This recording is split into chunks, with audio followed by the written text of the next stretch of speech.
calendar, or every night if you have a place for it, and then we call it 15 minutes of focus, okay?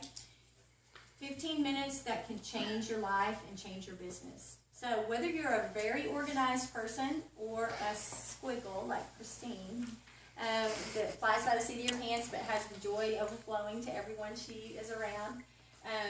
If you're a squiggle or... Yeah, you are. And I think I'd probably rather be a squiggle because you can get better at that, but it's harder to grow yourself as far as being outgoing. I mean, it's harder for me to get to the outgoing part than for her to get organized. But whether you're organized or a squiggle, this is going to be key for you. Have you guys ever, as you start your business and you wake up and you feel like, I got all these Arbonne things to do. Arbonne things to do. And if you have a full-time job, maybe you're like, oh my gosh, how can I do this? How can I do this? I got to make phone calls. I got this order in. I got to get activity. I got to make these calls. You got it all kind of hanging over your head. And you're doing it in your head, but nothing's really happening. But if I was to call you, you would be like, this is too stressful for me. I just can't do it. And from the outside looking in, it may look like, what are you really doing, right? But it's stressful in here. And so 15 minutes of focus, what that does is every night you look at your calendar and you write down anywhere from, I say, 3 to 5 things that you need to do for your Arbonne business. Don't write down 20 things. Don't make a 20 list, 1 through 20, because guess what?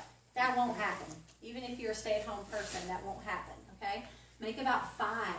And then think about your day. Am I going to go to the dentist tomorrow? Am I going to pick up the kids? How am I going to make these phone calls? When am I going to put this order in? So the night before, you're thinking about your day and you're planning it out, right? The first thing that's going to happen is you're going to sleep a lot better because you're not going to have this blackboard of activity. You're going to know and you're going to have a plan. The second thing that's going to happen is the next day, you do have a plan. And you're probably going to check those off, probably the first 3 or 4 in the first couple of hours of your day because you have a plan for it. And you're going to feel really good about your Arbonne day. And you're not going to feel like you were like a chicken with your head cut off running around and never really got what you needed to get done. And it's okay if you don't get everything on there done.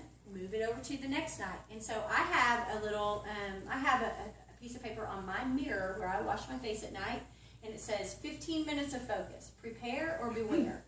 If I know I have a party tomorrow or a presentation, I know that I have to have time tomorrow to make sure that I'm packed and ready to go, right? Or I want to do it tonight. You see how that helps your 15 minutes of focus? It helps you think through what your day is going to be, and it gives you a sense of accomplishment, and it also helps you prioritize what is important in your Arbonne business. Filing papers will not get you to trifecta, right? So there is a time and a place, but it's not what we call income-producing activity. Income-producing activity is face-to-face talking, sharing, and getting activity or going to do activity, which is just face-to-face. This is a belly-to-belly business, right? And it's a people business. So doing your 15 minutes of focus is really going to help you. And when I coach someone and they're having, trouble being organized, trouble getting all the things I need done, trouble starting people out, trouble doing this, I always ask, are you doing your 15 minutes of focus? Because that will just lay it out in your mind and make it a lot easier for you. Okay? Finally, I wanted to show you something. How many of you guys know what these are?